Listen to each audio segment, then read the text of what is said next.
तरभुज kidney पाई लाभदायक ना क्षतिकारक कौन कहउछंती स्वास्थ्य विशेषज्ञ। चलीछि ग्रीष्म ऋतु। एही समय लोक माने अधिक परिमाण रे तरभुज खाई थांती। तरभुज शरीर रे पानीर अभाव को पूरण करिथाए। तेबे एठी प्रश्न उठुछि तरभुज किडनी पाई लाभकारी ना क्षतिकारक। एने स्वास्थ्य विशेषज्ञ कौन कहउछंती।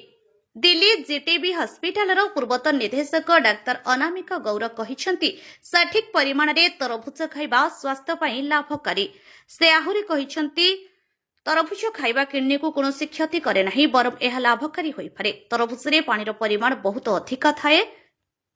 एथिरे अनेक आवश्यक पोषक तत्व रहिछि। एहा किडनी पई उपकारी।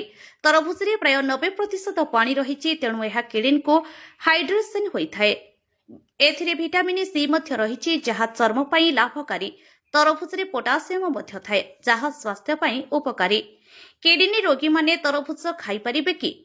डाक्टर गौर कहउछंती तरभुज रे प्रबल पानी रहिछि। एहा छडा एथिरे अमीनो एसिड रहिछि जहा किडनी पई उपकारी। एहा किडनी उपरे प्रभाव को कमाई थाए। तरभुज रे थिबा अमीनो एसिड किडनी स्टोन करिबा को दिए नाही।